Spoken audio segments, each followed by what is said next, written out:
43তম বিসিএসের যেই পরীক্ষাটি হয়েছিল সেই পরীক্ষাটি মূলত শুরু হয়েছিল 2020 সালের একটি সার্কুলার দিয়ে বাংলাদেশ পাবলিক সার্ভিস কমিশন।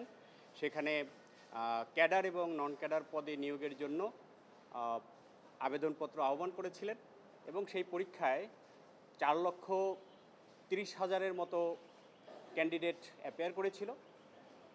তার থেকে 9,800-র মতো পরীক্ষার্থীকে সকল পরীক্ষায় উত্তীর্ণের পরে ভাইভায় ডাকা হয়েছিল এবং অ্যাকর্ডিংলি সবাই আজকের যে পিটিশনার 465 জন পিটিশনার তারা সকল প্রক্রিয়া সম্পন্ন করে যে চূড়ান্ত ভাইবা পরীক্ষা হয় সেখানে অংশগ্রহণ করেছিলেন।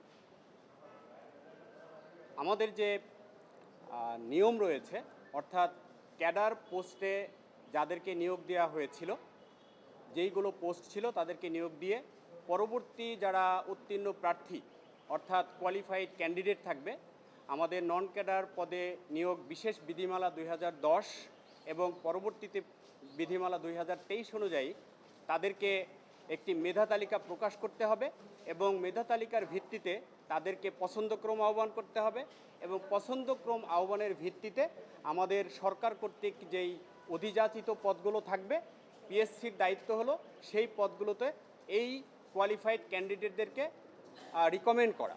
কিন্তু এই এন্টায়ার প্রসেসটি অর্থাৎ আইনের যেই প্রসেস সম্পূর্ণভাবে ব্যত্যয় ঘটিয়ে পাবলিক সার্ভিস কমিশন 43তম বিসিএসের যে নন ক্যাডার প্রার্থী ছিল এবং নন ক্যাডারে যাদেরকে নিয়োগ দেওয়া হয়েছিল পুরো বিষয়টি আজকে আদালতের সামনে সুস্পষ্টভাবে প্রমাণিত হয়েছে যে এই 43তম বিসিএসে নন ক্যাডার প্রার্থীদের যেই নিয়োগ প্রক্রিয়া তাদের এই নিয়োগ প্রক্রিয়াটা অস্বচ্ছ ছিল এবং আদালত স্পষ্টভাবে মন্তব্য করেছেন তারা প্রচলিত আইনকে ডেভিয়েট করে ব্যত্যয় ঘটিয়ে এই 43তম বিসিএস নন ক্যাডার যে নিয়োগ প্রক্রিয়া সেটি করেছেন। এই প্রসঙ্গে মাননীয় আদালত বলেছেন যে যেহেতু একটি আইনের সুস্পষ্ট বিধান যে নন ক্যাডার পদে যারা প্রার্থী থাকবেন তাদের মেধা তালিকা প্রকাশ করতে হবে এবং তার ভিত্তিতে নন ক্যাডার থেকে নিয়োগ দিতে হবে পোস্টগুলোতে, এটি যেহেতু ব্যত্যয় ঘটেছে অর্থাৎ আইন অনুযায়ী তারা তাদের কার্যক্রম করেনি, অস্বচ্ছভাবে হয়েছে, সেহেতু এই 43তম নন ক্যাডার ক্যান্ডিডেটদের যেই তালিকা অর্থাৎ উত্তীর্ণ প্রার্থীদের তালিকা ফল আগামী 60 দিনের মধ্যে প্রকাশ করে এগুলো যে নিয়োগ প্রক্রিয়া সেগুলো পুনরায় সম্পন্ন করার নির্দেশ দিয়েছেন আদালত। এখানে একটি বিষয় খুবই গুরুত্বপূর্ণ, সেটি হলো আমরা দেখিয়েছি যে বাংলাদেশের সবচেয়ে নির্ভরযোগ্য সরকারি নিয়োগ প্রক্রিয়া সম্পন্ন করেন বাংলাদেশ পাবলিক সার্ভিস কমিশন। আমাদের সারা দেশের লক্ষ লক্ষ ক্যান্ডিডেট মেধাবী শিক্ষার্থী যারা থাকেন তারা বাংলাদেশ পাবলিক সার্ভিস কমিশনকে ট্রাস্ট করে, ফেইথ করে এবং তারা এই নিয়োগ প্রক্রিয়ায় অংশগ্রহণ করে। কিন্তু একটি সরকারিভাবে এবং সাংবিধানিকভাবে প্রতিষ্ঠিত একটি প্রতিষ্ঠান যদি এইভাবে অস্বচ্ছভাবে অন্যায়ভাবে এই নিয়োগ প্রক্রিয়া সম্পন্ন করে তাহলে আমাদের দেশের মেধার বৃদ্ধি হবে না, মেধা বিকাশ হবে না, মেধাবীরা আমাদের সরকারি চাকুরিতে আর আবেদনই করবে না। এই বিষয়টি আমরা আদালতে তুলে ধরেছি এবং এটি আজকের মাননীয় আদালতের রায়ে সুস্পষ্টভাবে এসেছে যে এটি মেধার ভিত্তিতে হয়নি। 642 জনকে এখানে রিকমেন্ড করা হয়েছিল।